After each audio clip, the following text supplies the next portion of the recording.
রেলপথে নেশা সামগ্রী পাচারের ঘটনা একেবারেই বন্ধ হচ্ছে না। কিছুতেই পুলিশ তাতে লাগাম টানতে পারছে না, তা আবারও প্রমাণিত। কারণ যোগেন্দ্রনগর রেল স্টেশন থেকে আবারও গাঁজা সহ আটক হলো এক যুবক। শুক্রবার গোপন খবরের ভিত্তিতে যোগেন্দ্রনগর রেল স্টেশন থেকে গাঁজা সহ এক যুবককে আটক করেছে কলেজটিলা ফাঁড়ির পুলিশ। অভিযানে তার কাছ থেকে 4 কেজি গাঁজা উদ্ধার হয়। অভিযুক্তের বিরুদ্ধে মামলা নিয়ে শনিবার আদালতে পেশ করা হয় বলে পূর্ব আগরতলা থানার পুলিশ জানিয়েছে। আমরা শুনবো ঠিক কি জানাচ্ছেন পুলিশ আধিকারিক।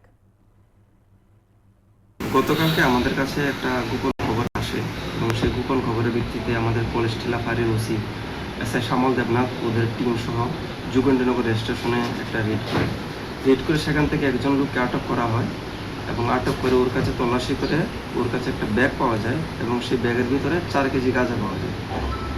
ওটার ভিত্তিতে আমরা একটা স্পেসিফিক কেস নিয়েছি এনডিপিএস অ্যাক্টে। কেসটার নাম্বার হলো 60/2026। সেই কেসের তদন্ত চলছে এবং তদন্তের মধ্যে আমরা দেখছি যে গাঁজাটা কোথা থেকে এসেছিল এবং কোথায় যাবে, এবং ওই লোকটাকে আমরা অ্যারেস্ট করে আজকে কোর্টে ফরওয়ার্ড করেছি এবং ওকে কোর্টের কাছে রিমান্ডের জন্য আবেদন করা হয়েছে। ওকে রিমান্ডে আনলে আমরা এই ব্যাপারে তদন্ত আরও এগিয়ে যাবে। এনডিপিএস কেসে যা যা আছে সব কিছু মিলে এই কেসের সাথে আর কে কে জড়িত আছে সেগুলি দেখা।